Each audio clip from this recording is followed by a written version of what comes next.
Gamit tayo ng automatic machine, tire changer. Madali naman sa gamitin, puro lang sila push button. Rabaglio.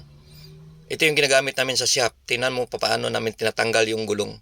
Puro lang siya, operational siya, yung mga push button lang ginagamit namin. Yan yung pangtanggal sa pangpain ng pantanggal ng gulong.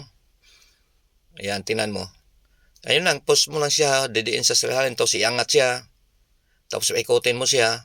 Siguraduhin mo lang ang sensor na nakatapat siya lagi sa 12 o'clock. Pag nagtanggal ka ng goma, lagi yan naka 12 o'clock. Dapat ang sensor mo. Ayan, push button lang siya lahat. Kasi pag hindi siya nakatapat ng 12 o'clock, yung sensor mo matatamaan ng gulong, babasag yun. Simple lang, di ba? Ang kailangan mo lang dito, i-practice mo ng konti. Kayang-kaya mo na mag-operate ng ganito. Kasi ang madalas kasi minsan, yung iba ginagamit ay manual. Sisikwat mo pa siya. Tapos pagkabit ng guma, dinidiinan mo pa siya. Ito wala na. Ito na yung ito yung bagong namin, machine namin. Na paano pagtanggal ng gulong. Pagkabitin, madali lang.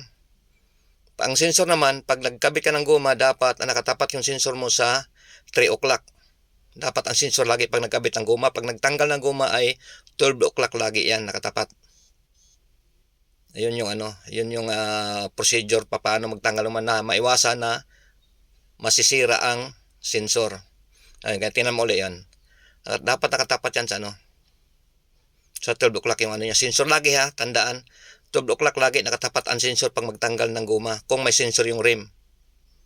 Tapos yun namang arm ng isa, silalim man din yun.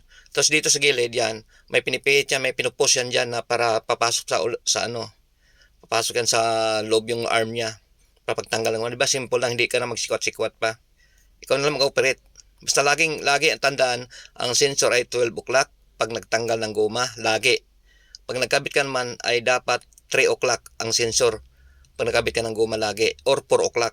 Pwede sa 4 o'clock, pwede sa 3 o'clock. Sa proper paano pagkabit ng guma na may sensor, ang rim. Yung ganyan. Dali lang. Yan. Tapos hanginan mo na yan. Mayroon siyang air shock dyan. Simple lang siya. Kunting training.